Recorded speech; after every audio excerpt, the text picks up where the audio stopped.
Baik pemirsa, terima kasih masih setia bersama kami dalam program acara Dialog Calon Bupati dan Wakil Bupati Banyuwangi menuju Banyuwangi lebih baik. Tadi sudah dijelaskan ada visi dan misi yang begitu kompleks, panjang, dan juga tentunya insya Allah terarah ya Bu ya nantinya.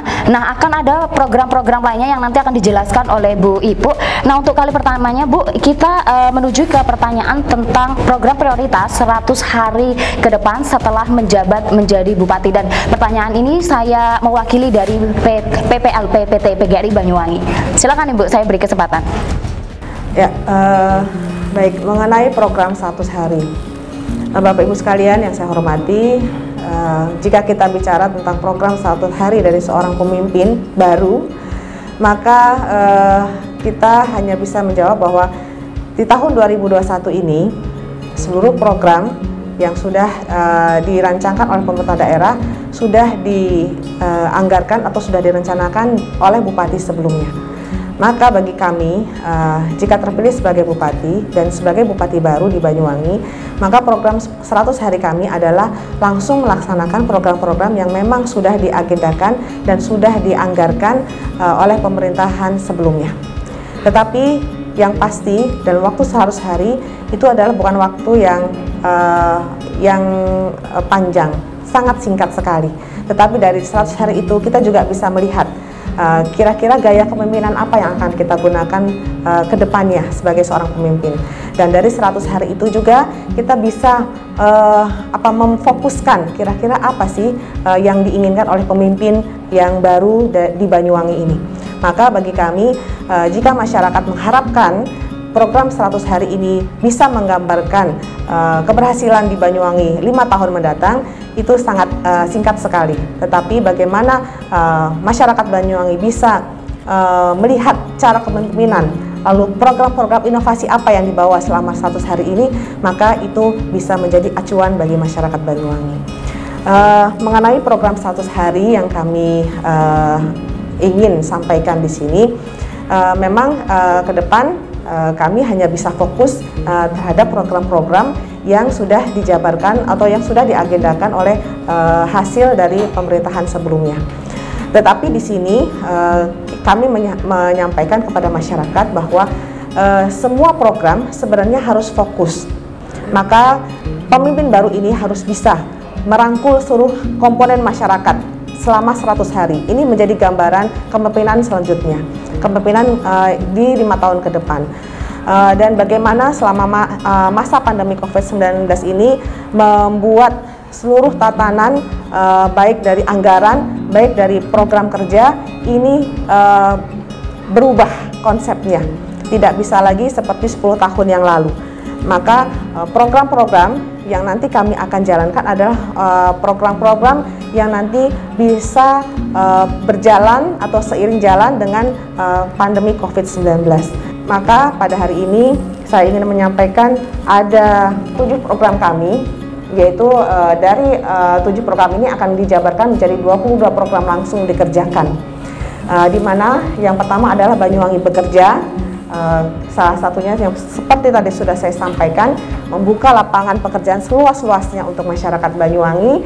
Selama pandemi COVID-19 banyak masyarakat yang kehilangan pekerjaan, dan juga dari sistem ekonomi kita masyarakat yang kesulitan karena tidak adanya pekerjaan. Maka satu program kami buat adalah Banyuwangi Bekerja dengan banyak tuntutannya, ya banyak sekali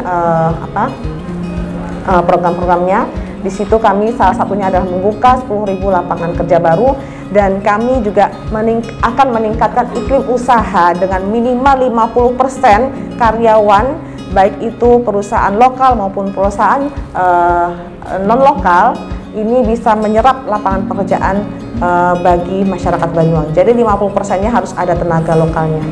Lalu dalam Banyuwangi Bekerja ini juga kami akan memberikan bantuan alat mesin pertanian bagi petani, karena memang kita nanti untuk meningkatkan sektor ekonomi, salah satunya adalah pertanian, perikanan, dan UMKM.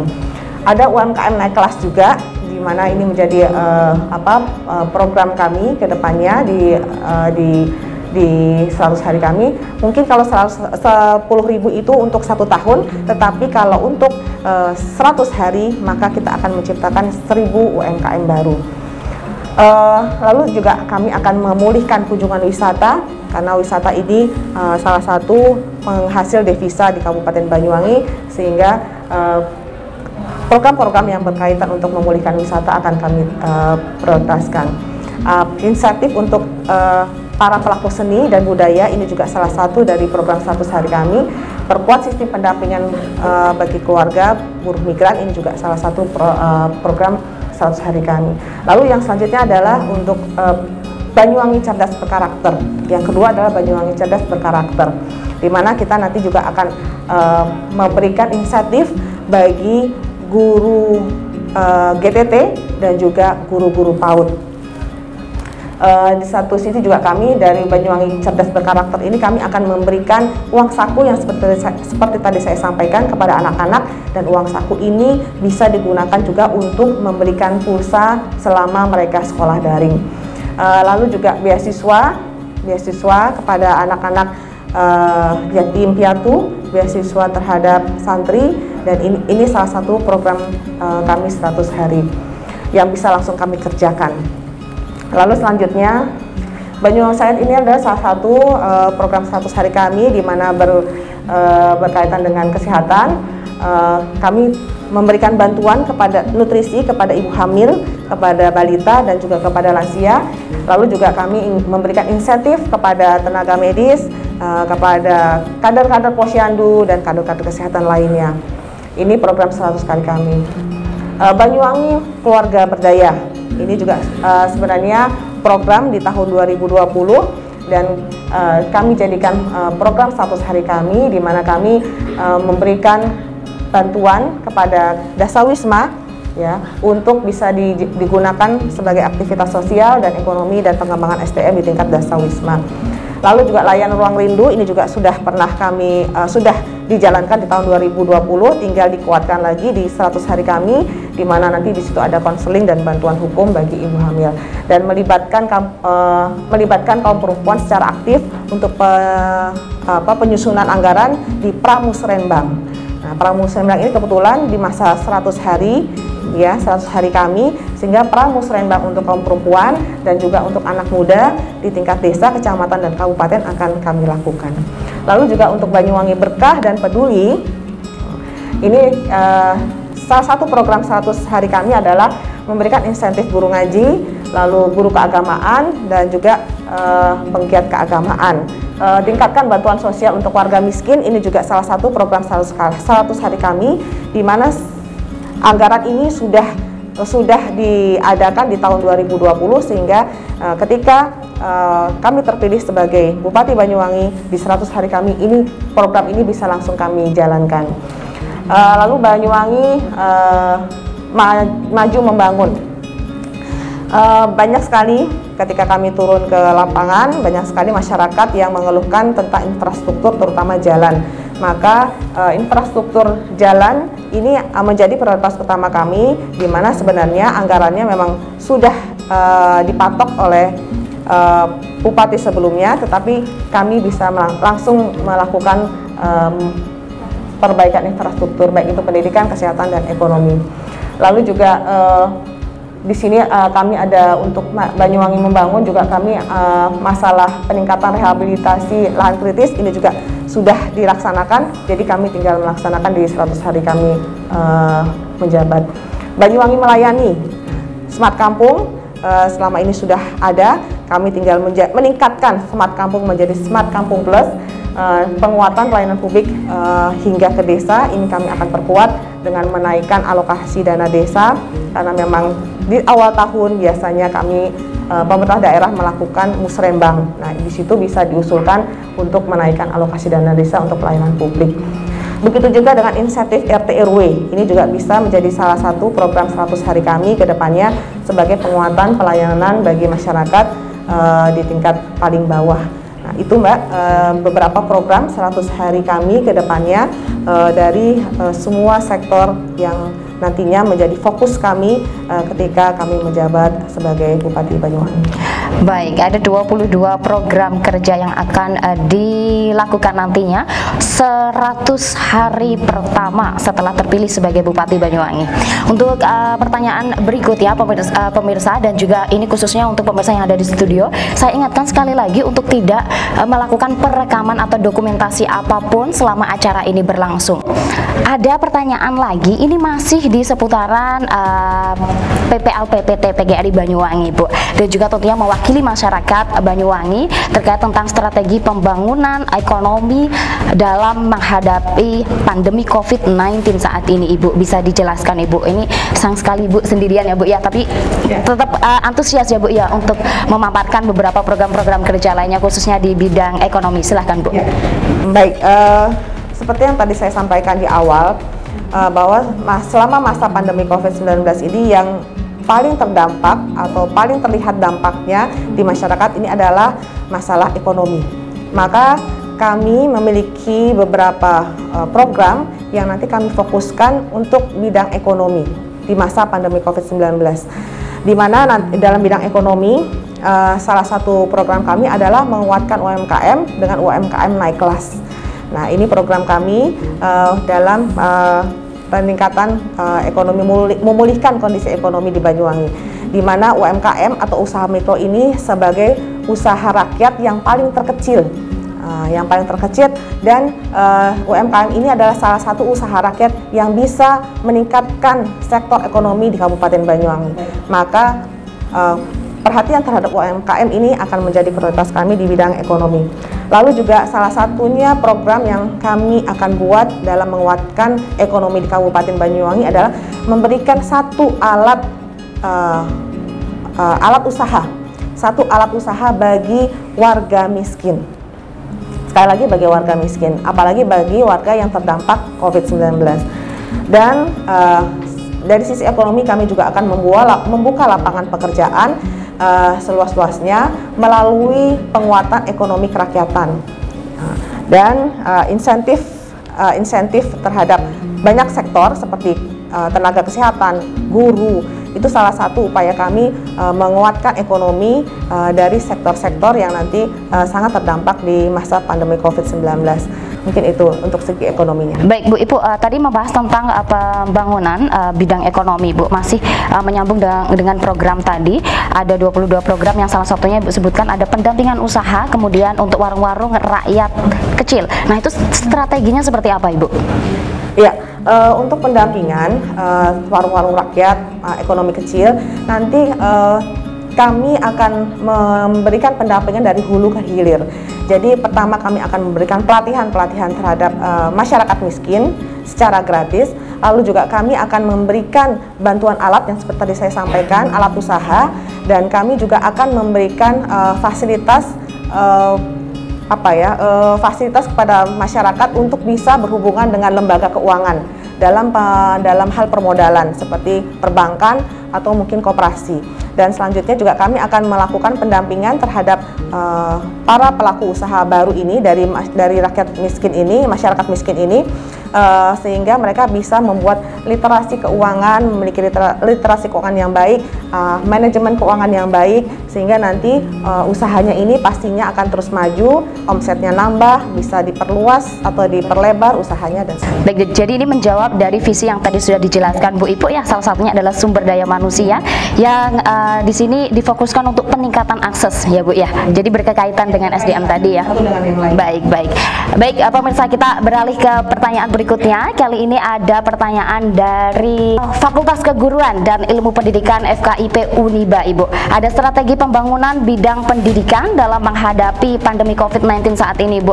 Mengingat tadi juga sudah menjelaskan bahwasanya akan ada pembangunan infrastruktur fisik maksud kami. Nah, ini apakah sasarannya akan meluas dan akan sampai pada universitas-universitas di Kabupaten Banyuwangi? Ya, kalau pertanyaan untuk universitas, pastinya pemerintah Kabupaten Banyuwangi sangat berkepentingan sekali terhadap kampus-kampus yang ada di Banyuwangi. Karena kampus-kampus yang ada di Banyuwangi ini adalah salah satu sarana bagi pemerintah daerah, tidak hanya sebagai mitra dalam memberikan pelayanan pendidikan, tetapi kampus-kampus di Kabupaten Banyuwangi juga sebagai sarana bagi pemerintah daerah untuk mendapatkan masukan, untuk mendapatkan gambaran kira-kira apa yang harus diperbuat oleh pemerintah daerah, sehingga kaum akademisi ini juga akan terlibat dalam proses pembangunan di Kabupaten Banyuwangi. Nah, maka penting bagi kami untuk memberikan dukungan kepada perguruan tinggi yang ada di Banyuwangi ke depannya sebagai salah satu bentuk kemitraan baik dari pemerintah daerah kepada dunia akademisi. Kalau untuk pendidikan secara umum, ya seperti tadi saya sampaikan, pastinya insentif untuk GTT, insentif untuk para guru PAUD yang selama ini sudah diberikan akan kami tingkatkan. Lalu juga beasiswa bagi anak yatim seperti yang tadi saya sampaikan, beasiswa untuk anak kurang mampu, lalu juga untuk santri, banyak santri atlet berprestasi dan juga difabel, ini juga akan kita tingkatkan ke depannya. Iya, masih di Banyuwangi Cerdas Berkarakter, Ibu tadi sudah menyebutkan bahwa akan memberikan fasilitas kepada guru atau pengajar serta pendidik. Apakah ada syarat khusus, Bu, untuk menerima program Banyuwangi Cerdas Berkarakter, Ibu? Ya, pasti kalau guru GTT pasti statusnya dia adalah guru GTT. Ya, dan yang kedua adalah guru GTT yang memang sangat terdampak selama masa pandemi COVID-19. Jadi sebenarnya tidak ada batasan sih Mbak untuk guru GTT, tetapi yang diprioritaskan adalah yang pertama guru GTT dan yang kedua adalah yang memang sangat terdampak selama pandemi COVID-19. Surat administratif pastinya jelas ada surat menyuratnya, ada administratifnya harus dilengkapi, lalu mungkin lama mengajar dan sebagainya, itu ada syarat administratifnya seperti itu. Baik, terima kasih Bu Ibu. Pertanyaan selanjutnya dari Stikom Banyuwangi. Adakah strategi pembangunan bidang kesehatan dalam menghadapi pandemi COVID-19 saat ini, bisa dijabarkan Ibu? Kesehatan adalah salah satu sektor yang sangat terdampak di COVID-19. Maka para tenaga medis, lalu tenaga kesehatan yang selama ini bergelut menghadapi COVID-19 menjadi satu perhatian bagi kami. Insentif terhadap para tenaga kesehatan, lalu juga insentif untuk kader-kader posyandu kami, kader-kader kesehatan kami, ini juga akan kami tingkatkan sehingga mereka juga yang terdampak bisa memberikan sebuah penghargaan kepada para tenaga medis dan para kader-kader kesehatan yang ada di Banyuwangi. Lalu juga yang sudah dilakukan adalah pemberian tambahan nutrisi kepada ibu hamil, kepada balita, kepada lansia. Ini juga akan kami perkuat, di mana nanti kami juga akan menyambungkan sektor nutrisi ini dengan dunia pertanian dan perikanan. Jadi kami akan memberi bahan-bahan hasil pertanian dan perikanan di Banyuwangi, dan nanti akan diberikan nutrisinya kepada ibu hamil, balita, dan juga lansia tersebut. Lalu juga kami akan meningkatkan lagi program inovasi pemerintah daerah Kabupaten Banyuwangi, yaitu menjemput bola rawat warga. Nah, jadi karena masa pandemi COVID-19 ini banyak sekali warga yang memang tidak disarankan untuk ke rumah sakit, maka warga ini akan kita datangi oleh tenaga kesehatan, diperiksa, jika memang harus dirawat maka akan kami jemput juga. Jadi istilahnya jemput bola. Berarti akan disediakan nanti call center ya Bu ya? Iya, tidak hanya call center tapi mungkin laporan dari warga, laporan dari desa, itu juga termasuk dari cara para tenaga medis untuk jemput bola rawat warga. Berarti perawatannya di rumah ya Bu? Bisa di rumah, jika bisa dilakukan di rumah. Jika harus dirawat di rumah sakit, akan kami fasilitasi dengan pengantaran ke rumah sakit. Terima kasih Bu Ibu. Jadi pemirsa, itulah tadi penjelasan dari Ibu-Ibu terkait tentang visi dan misi ke depan nantinya saat beliau beserta pasangannya menjabat sebagai Bupati Banyuwangi. Kita berikan aplaus sekali lagi kepada Bu Ibu. Jadi ini spesial sekali ya Bu ya, aplausnya karena sendirian ya Bu ya. Baik, pemirsa, setelah pemilihan berakhir, saat itulah juga kita akan mengetahui siapa pasangan yang berhasil merebut tahta kepemimpinan Kabupaten Banyuwangi.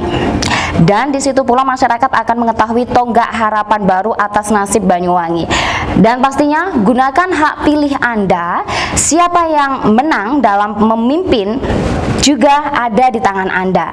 Tentunya siapapun pemimpin yang terpilih benar-benar memiliki cita cita-cita luhur untuk kemajuan Kabupaten Banyuwangi menuju Banyuwangi lebih baik, dan tentunya berkeinginan mulia untuk menaikkan kesejahteraan rakyat dan merealisasikan janjinya. Mohon maaf Ibu ya. Baik, terima kasih pemirsa. Sekali lagi saya ingatkan untuk tetap jaga kesehatan dan mengikuti protokol kesehatan COVID-19, serta jangan lupa 9 Desember jangan sampai golput. Berikut penutupan dari saya Feby Ayu.